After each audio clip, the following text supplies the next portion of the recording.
Cage Minds, Micah Frankel, ahead of the Rumble at Revel.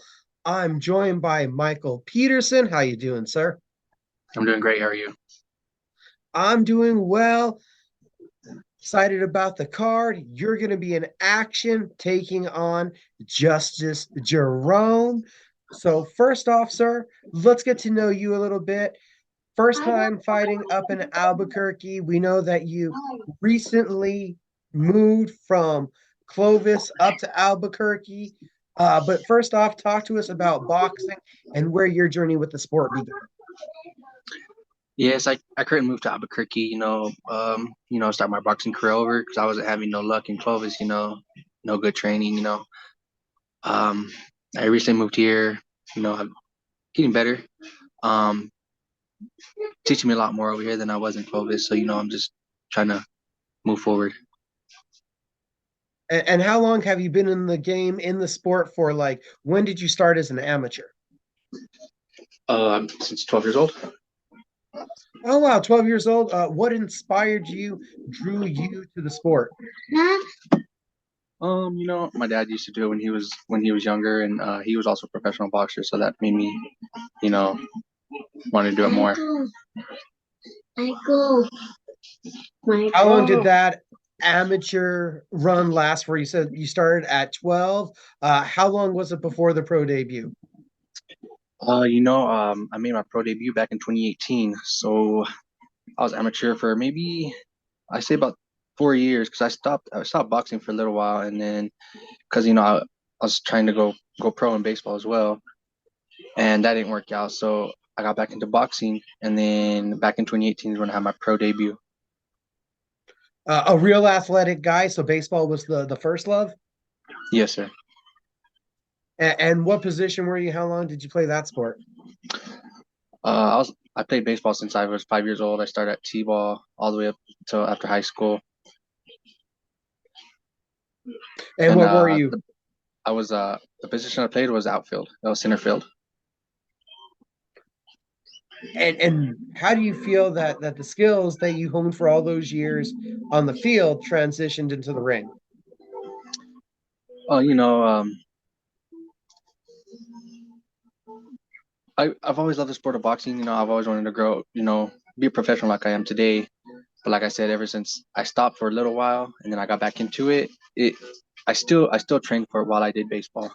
So I really never stopped training. And what has it been like so far? You've had a couple fights. What's the pro experience been like, and some of the biggest lessons that you've learned? Uh, Professionals, a lot different than amateurs, a lot tougher opponents, I haven't had luck right now with pro boxing. Like I said, I haven't had the correct training per se. But like despite my record, everybody's looking at me like the underdog, just because my record. But I'm coming out to show them that I'm a new boxer. I've been training hard. Um, no matter the outcome, I'm looking to go for the knockout. But like I said, people are just underestimating me. But come February 4th, I'll prove everybody wrong.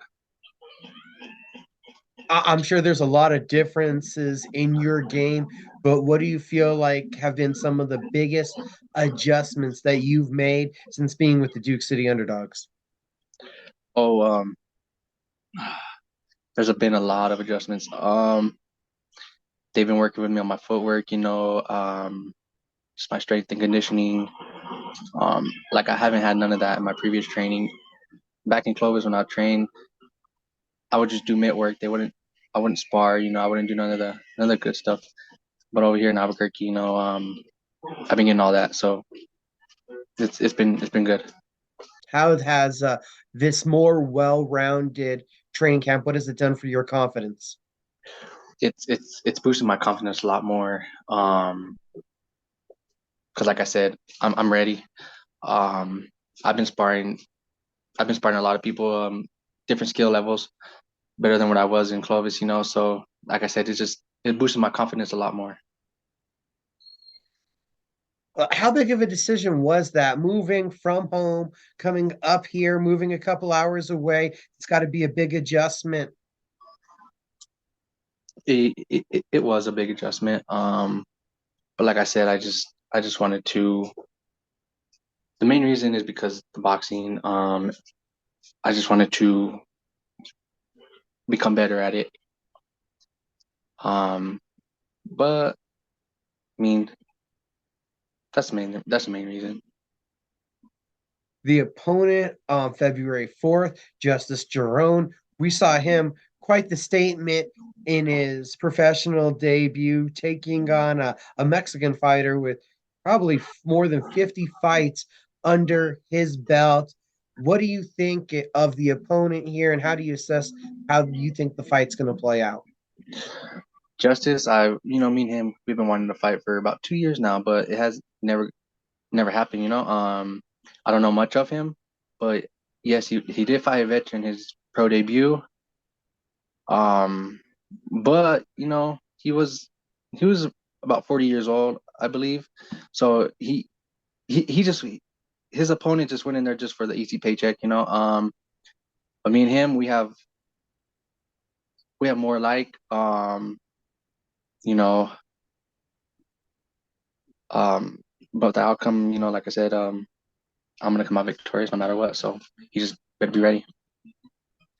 At the stage you're at in your career with the record that you have right now, how motivating is it for you, the thought of turning it around, going on that win streak and getting your record on the positive side? Like I said, I that's the main reason I came to Albuquerque, to flip it around, to show people I'm different.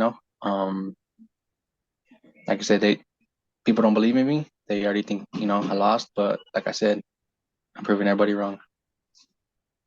So there's a chip on your shoulder right away coming into this fight. Yes, sir, easily. Has there been, is this coming from stuff that you've read, stuff that you heard? Or where do you feel that you're already being counted out? Or did you just already look at it on paper and say, well, he's 1-0. I don't have a win yet. They're going to be favoring him. That's exactly what it is. It's all paper. It's all what they see. What he's posted on social media. What I've posted. Just stuff like that. Well, then, as you're saying it, what do you do to pull off the upset? I just go in there and just what I've been doing at training camp. Just switch that over to the ring, and that's it. Now that this is your hometown, you've been here a while, you've got roots, you're familiar with the team. Is it a different feeling that, okay, it's his hometown, but it's also your hometown that you're going to be fighting in? I don't look at that as his hometown. I just go in there, fight, do what I do best. Showcase my skills. I don't, like I said, it could be his hometown, but I'm just gonna upset him, so it don't really matter. From the work you've been doing, from what you've seen out of Justice, do you see a finish coming here? Do you think this one is one that goes the distance to the judges' scorecards? What have you kind of envisioned the fight playing out like? I'm like I said, I'm gonna try going for the knockout. I'm gonna give it a couple rounds, 2, 3 rounds. I mean, if it has to go to the judges, it goes to the judges. But like I said, I'm gonna try to tire him out real quick. Just go for that knockout. Do you feel like there's an advantage to the experience that you've had with the number of pro fights that you've had? I fought some really good people. My last fight was in Alabama. It was against a dude from Philippines. He was 8-0. So I mean, Justice, he's 1-0. So I I I really don't think he got the experience like the boxers I fought. Yeah, he's good. I've heard he's good. He's fast. But like I said, I fought way better than him, so I shouldn't have a worry. You've had the experience already. Like we said, there's a handful of fights on your pro record. Besides a victory, what else would you need to do to have a sense of accomplishment walking away from the fourth? After my victory on the 4th, I plan to fight again. I believe there's another card a month after that here in Albuquerque. So just keep my winning streak going. Yeah, that's about it. Sir, we look forward to seeing you. It's the Rumble at the Revel Entertainment Center's first event. Wrecking Crew Promotions is presenting it. Thank you for the time tonight. Hey, thank you, and just come out on February 4th. Watch a action-packed card. Watch me get that knockout, and Justice better be ready.